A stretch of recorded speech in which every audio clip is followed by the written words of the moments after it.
Hey everyone, welcome back to English Podcast with Ziko. And Sarah, we're so happy you're here with us today. If you want to improve your English without stress or boring lessons, You're in exactly the right place. in this episode, we've got something super practical for your everyday English. So put on your headphones, relax. And let's get started.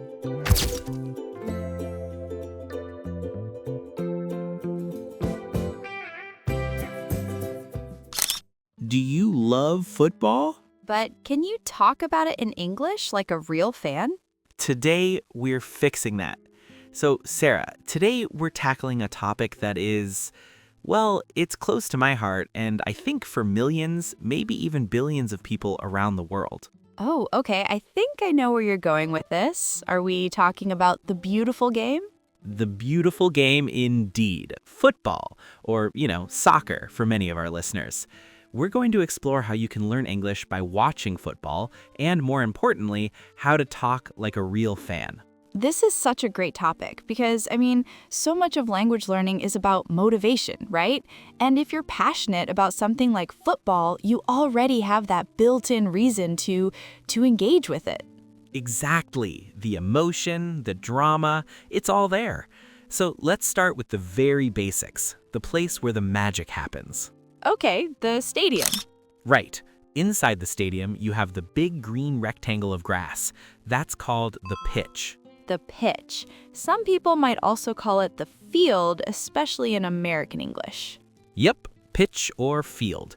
And on the pitch, you'll see a line in the middle. That's the halfway line. And on each end, there's a big white box in front of the goal.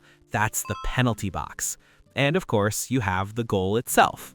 The big net where all the exciting stuff happens. Or heartbreaking stuff, depending on your team. Too true. Okay, so what about the people? You have two teams, and each player has a role. The players who score the goals are called strikers or forwards. Okay, strikers. And the ones whose job it is to stop them? Those are the defenders. And then you have the players who control the middle of the pitch, the midfielders. They kind of link the defense and the attack. Right, and you can't forget the most stressed out person on the pitch. The goalkeeper, or goalie for short, the only one who can use their hands. Okay, so we know the place and the people. What are they actually doing? Let's talk verbs. Great idea. So the most basic action is to kick the ball, but when you kick it to a teammate, you pass the ball. If you run with the ball at your feet, you dribble. Dribble, pass. And what about when you try to score? That's when you shoot. You take a shot, and hopefully you score a goal. And on the other side of things, defensively, a player will try to tackle another player to win the ball back. And the goalie, of course, tries to save the shot. Exactly. A goalkeeper makes a save. Okay, so let's get into the rules and the flow of the game. What happens when a player breaks a rule, like pushing someone? That's a foul, and the person who decides if it's a foul is the referee, or ref for short. Right. After a foul, the other team usually gets a free kick. If the foul is in the penalty box, it's even more serious. It's a penalty kick. That's a one-on-one shot between a player and the goalie. Super tense. Oh, the worst. And the ref has cards too, right? Yep, a yellow card is a warning, but a red card, that means you're sent off. You have to leave the pitch, and your team plays with one less player. It's a game changer. Totally. A few other key events: when the ball goes out of play over the sideline, it's a throw-in. And if it goes out over the end line, it's either a goal kick or a corner kick. You've got it.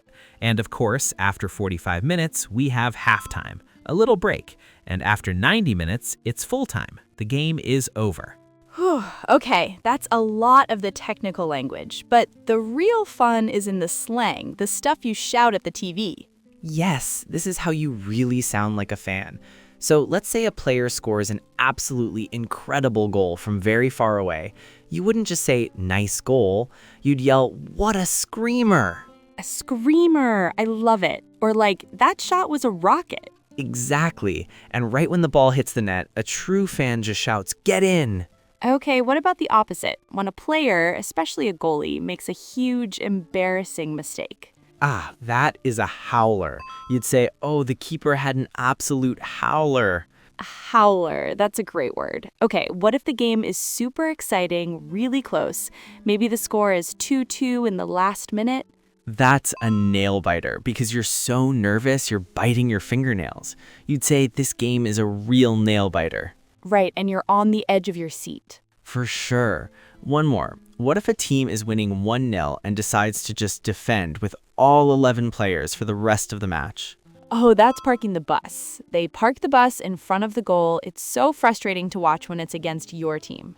It really is. And of course, you have the classic complaints. Come on, ref, are you blind? Or he was robbed if you think there was a foul. It's a very defensive tactic. Speaking of tactics, that brings us to what people talk about after the game, the analysis from pundits and commentators. So being a fan is also about complaining a lot. Oh yes, the post-match inquest.